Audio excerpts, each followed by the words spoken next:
Hello everyone, this is Muhammad Tuhami, author of Midway Simplicity, and welcome to a new episode of the Midway Decluttering Show, where you will find practical tips to help you declutter your first 100 items.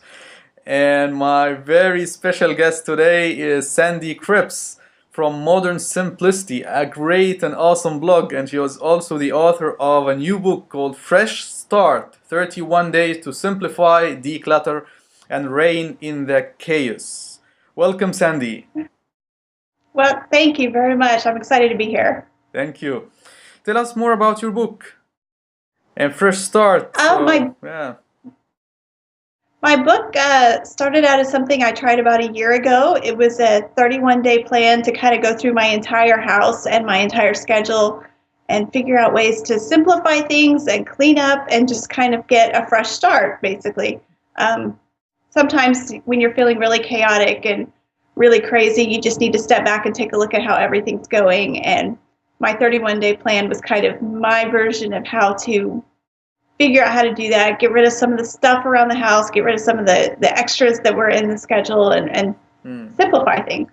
Give us a brief idea about how did you declutter, you started the decluttering process, and how did you get rid of your first 100 items? Well, I actually first began my journey into decluttering when my first son was born. He's 7 now. But I was suddenly very aware of the legacy that we were leaving our children, the waste and the excess, and that really bothered me. So I started looking around the house, and I found all these places where my family was creating waste and living beyond our needs. So I really wanted to take a step back and try to simplify things so that that wasn't the legacy I was leaving my children. And also, when you have small children around the house, the amount of time it takes to clean just gets really out of hand. So I wanted to spend more time with my children instead of cleaning. And so the less stuff we had in the house, the faster it was to clean and the more time I could spend on what really matters, which was my family. Yeah, that's very true. So where exactly did you begin the process? I started in the bathroom. I think the bathroom is the easiest place to declutter first. It's the first place you go to in the morning. It's the last place you go to at night. And it's usually the smallest room in the house. So it has a lot of clutter in there, but it's all stuff that you're not emotionally attached to. So I started in the bathroom with all of the extra shampoos that we were using, the products that I had bought but I didn't like, so they were just creating clutter in there and catching dust, basically. So it was much easier for me to start in the bathroom looking at all this extra stuff that I didn't need and pull that out. And then that gave me a fresh place every morning and every night where I had a nice, simple place to start. And that really inspired me to go through the rest of the house. Yeah. And what was your biggest challenge during the decluttering process? My biggest challenge has always been my kids' stuff, especially the gifts that they're given from grandparents and friends and things. They have so much stuff, and that's not really the legacy I want them to have. I want them to understand that less is more, but it's still very difficult for me to go through their stuff and help them understand why we don't need as much of it. So that is always my biggest thing. And in my house, continues to be the most cluttered areas are my kids' rooms and their play areas. Yeah. And what were the things that you could do or tweak when it comes to this type of challenge? I think the places to tweak the most are getting everybody else in your house on board, because when you're working together, it's a lot easier to go through the house and see things. Yeah. So you mean you got your children involved in the process, so that this helped the process to become easier? Right. That's exactly what I mean. I got my children involved. I got my husband involved so that when we were going through this process together, it wasn't just me saying, I don't think you need that anymore. We're not playing with that. Let's get rid of it. It became more of a thing where I was with them saying, hey, are we actually playing with this? Maybe we could give this to another child who doesn't have toys like we do. And it became more of a sharing mentality with them. And that was a tweak I did to our routine that really helped get them on board with what I was doing. That's great. So let me share with you some of the challenges that I received from my readers Okay. when it comes to decluttering. So the first one is that somehow people feel overwhelmed by too much stuff, and when they see the clutter everywhere, they feel stuck. They don't know where to start and how to manage all these piles of clutter. So what can you do about that? Mhm. Definitely, I've definitely been there, so I understand that feeling very well.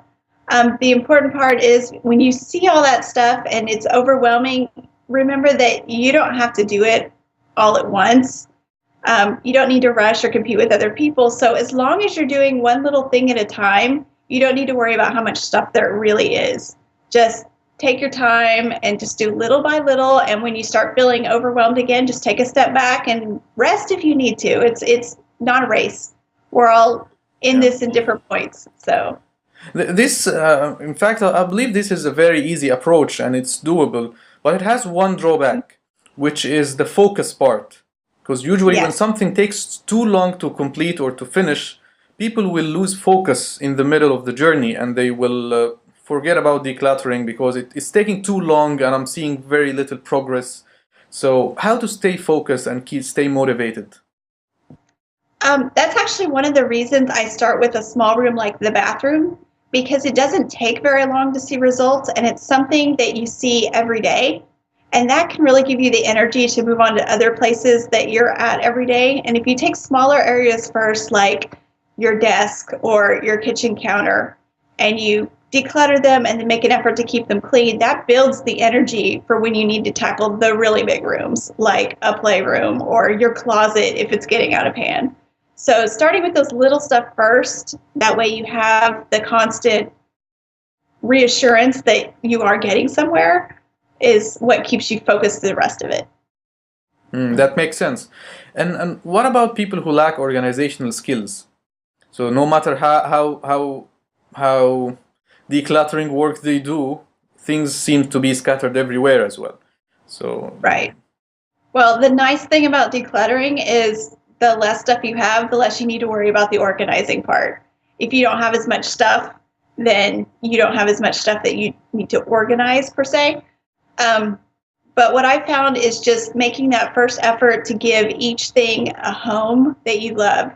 So if I have let's say my workbooks for writing my next book, instead of just leaving them all over the house, if I know that that's something that's important to me, then I need to find a place to put it, which in my case would be on my desk next to my computer so that I always know where it is. And that's not really organizing per se, it's just making sure that the things that you love and that you respect are given a place where you can find them again so that you're not constantly crazy. So the less stuff you have, the less you have to worry about the organizing. And if you just think of it as more like, where am I going to give this a home? Then it's not really as overwhelming to think about. yeah, this is a very interesting perspective, I believe. Sometimes people are too exhausted by so many stuff and tasks and people to take care of, and they left with very little time or energy to pursue any kind of extra decluttering work. So what can you do about that? Right. Right. I definitely understand that. It can get really busy, especially when you're juggling a family and work and all of those kinds of things. And that's where the little bit at a time thing really helps. We all come back after a long day exhausted and look around and think there's just way too much to do. But it comes back to that old idea that, if you just spend 15 minutes a day on something, that 15 minutes really, really adds up. So the chances are once you get started, you can find the energy to do just a little bit more. So my advice would be either to find some time, either first thing in the morning or like right after the kids go to bed, and just set a timer for just 15 minutes and just do a little bit then. And then if you have the energy to keep going, great. But if not, at least you did that little bit. And so that's something to be proud of, that little bit that you were able to do, and then try again tomorrow. So it's still going to be there. It didn't get there in one day. It's not going to leave in one day. Yeah, yeah. And you were lucky that your children and spouse they accepted your new lifestyle or your new mindset. But so many people face a huge resistance from their family and friends. They think that they are crazy. This is not the right thing to do, getting rid of all this Right. stuff. Why, and what's the reason behind that? So maybe you can share with us what are the key persuasion points that you use to persuade your family to join you in your journey, so that people can try to use it in Right. their own. Well, my husband has been on board since the very beginning, the very first time I mentioned it. So that's been very helpful. My kids, not always so much. I usually have to convince them. But the things I found most important are don't mess with other people's stuff. Lead by example instead. Because it's really offensive to other people if you go in and you start cleaning things or start picking things up and say, you know what, you don't need this anymore, because that's not your decision to make. So it's more important to lead by example and maybe give the benefits of why you're doing this. Like, the reason I want to clean my office is so that it takes me less time to clean and so that I can find my stuff, because I don't want to spend all my days pushing paper around. So I would lead by example and then show the benefits of it. That way, when I'm trying to convince my kids that I want them to clean up their toys, I can remind them that if they clean them up and get rid of a few, they can find the ones they really love, and they don't have to spend as much time cleaning up all their stuff at the end of their playtime. They'll have more time to actually play. But I wouldn't want to go in there and actually just start taking their stuff from them, because that's the exact wrong way to go about it. That's just going to make them angry and make them not want to get on board with it. So that's kind of my advice to people who are having trouble convincing their family members to come along with it. That's great. Leading by example is always the best way to persuade people to follow your path. Right. So what about decluttering sentimental items, like items that are associated with good memories, items that are precious, expensive, valuable, items that you received as valuable gifts from people you love? But anyway, you no longer need these items in your life. So how to get rid of them? How to Right. declutter this stuff? That is a tough one, and that's one I've struggled with too. There's the thing that you can do where you can take pictures of something, and I have done that with some of my things, especially the things that are kind of precious with me. I'll take a picture with it so that, I could see both my connection to it and the item. It's been particularly tough with baby things that were my children's, and they're very precious to me, and I can remember that. So I want to make sure I have pictures of them with it. But at the same time, it still can be hard to get rid of it, even when you have those pictures or written memories of it. So a lot of times I like to offer it to other people I love that may also have a sentimental attachment to it. So if it was something that maybe I had as a child, I might want to offer it back to my parents to see if, they want it, and say, I loved this as a child, but I don't really need it anymore, and it doesn't have a place in my home now. So if you don't want it, I'd like to offer it to somebody else that might.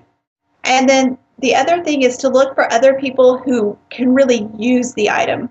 It takes some of the sentimental out when you know that it's going to somebody who's actually going to use it, and it's not just going to sit there collecting dust or hidden in the back of a drawer, but instead it's actually going to somebody who needs it. And there are a lot of people out there that need things that we're just holding on to for no reason.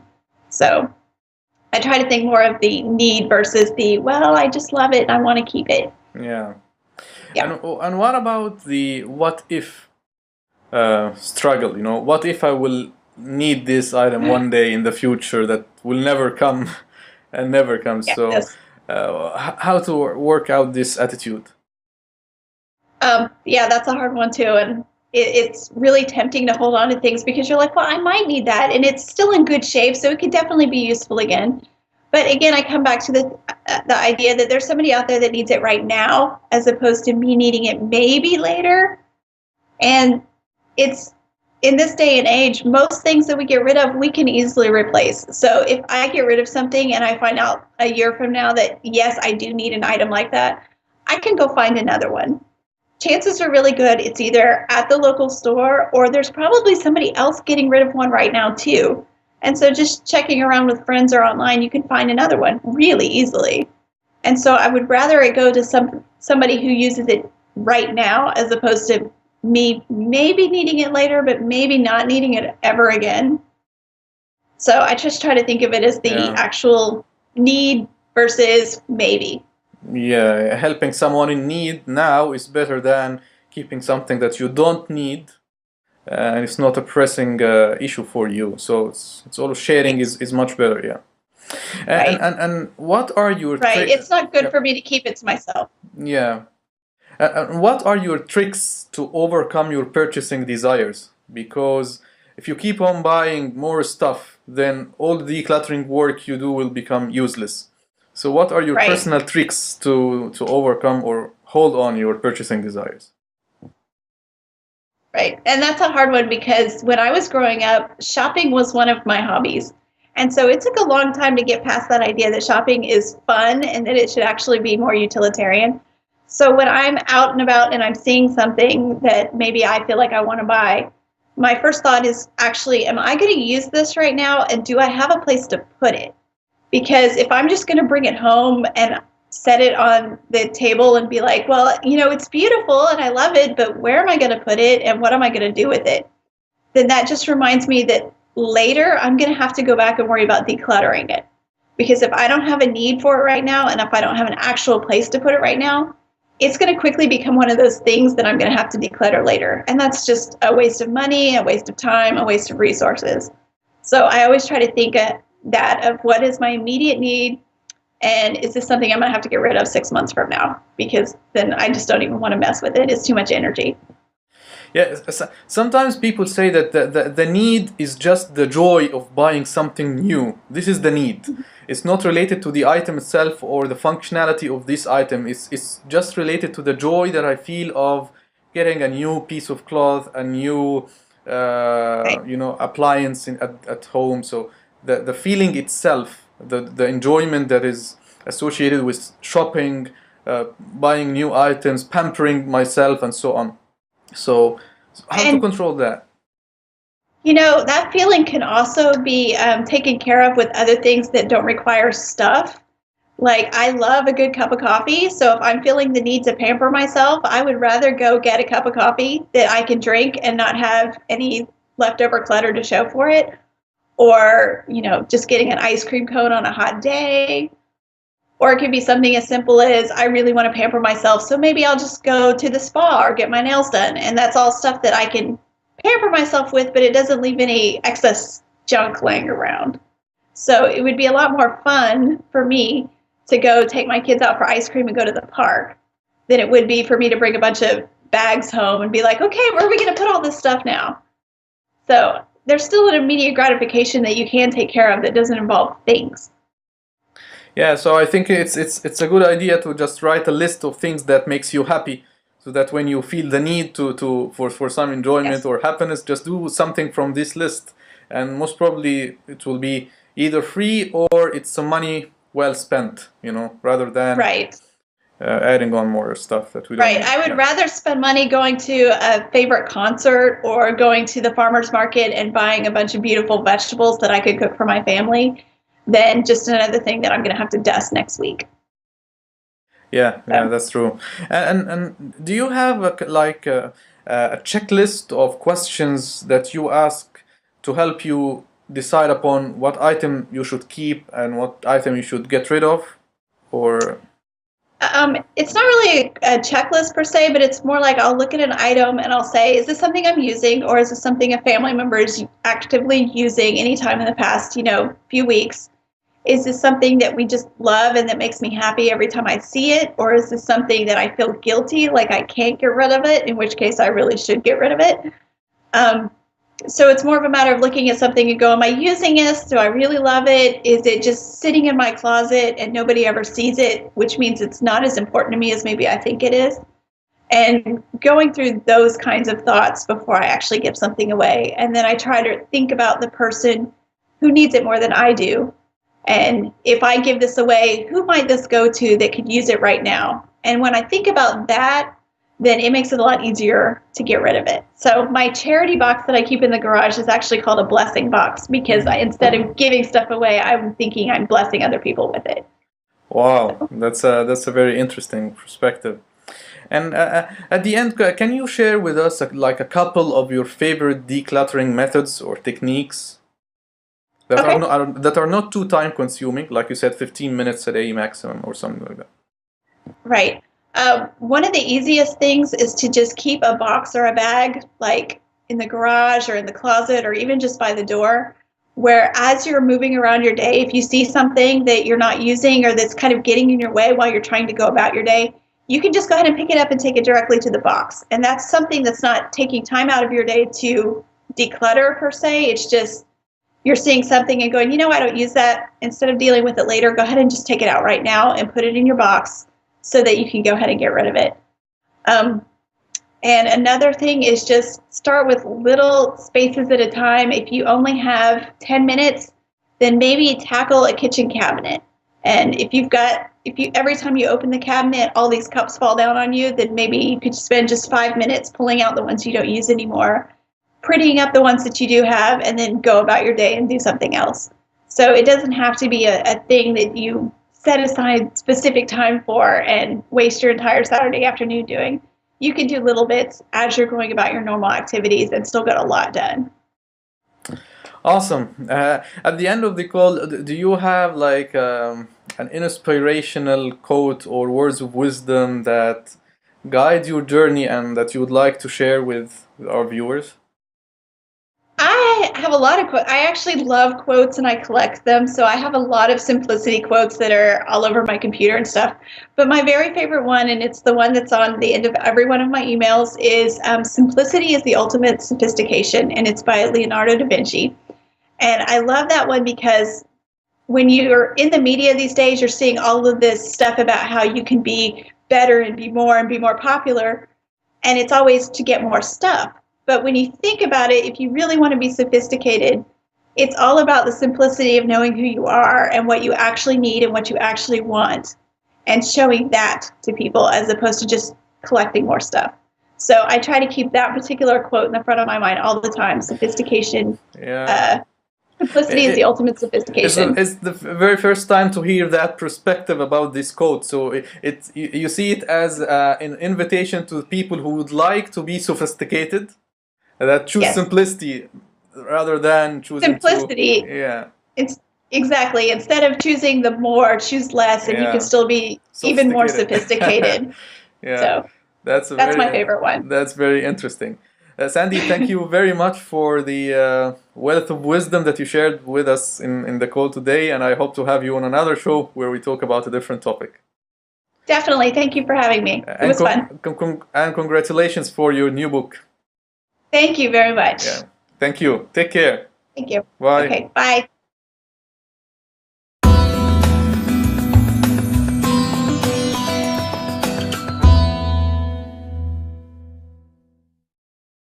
Yeah. And what was your biggest challenge during the decluttering process? My biggest challenge has always been my kids' stuff, especially the gifts that they're given from grandparents and friends and things. They have so much stuff, and that's not really the legacy I want them to have. I want them to understand that less is more, but it's still very difficult for me to go through their stuff and help them understand why we don't need as much of it. So that is always my biggest thing. And in my house, continues to be the most cluttered areas are my kids' rooms and their play areas. Yeah, and what were the things that you could? My book started out as something I tried about a year ago. It was a 31-day plan to kind of go through my entire house and my entire schedule and figure out ways to simplify things and clean up and just kind of get a fresh start, basically.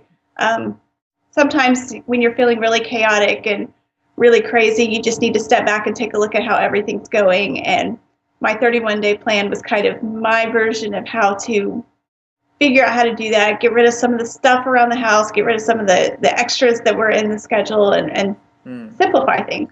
Give us a brief idea about how did you declutter. You started the decluttering process, and how did you get rid of your first 100 items? Well, I actually first began my journey.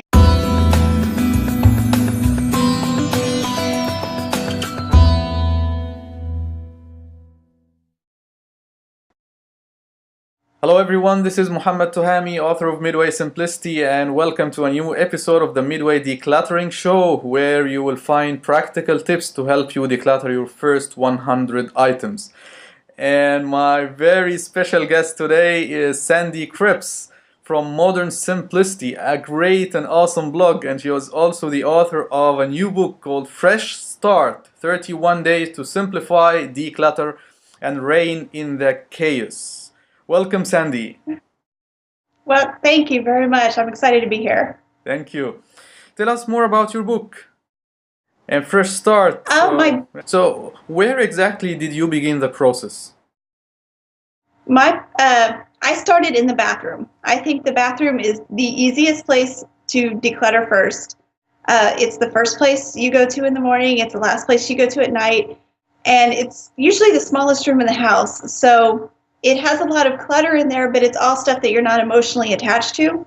So I started in the bathroom with all of the extra shampoos that we were using, the products that I had bought but I didn't like, so they were just creating clutter in there and catching dust, basically. So it was much easier for me to start in the bathroom looking at all this extra stuff that I didn't need and pull that out. And then that gave me a fresh place every morning and every night where I had a nice, simple place to start. And that really inspired me to go through the rest of the house.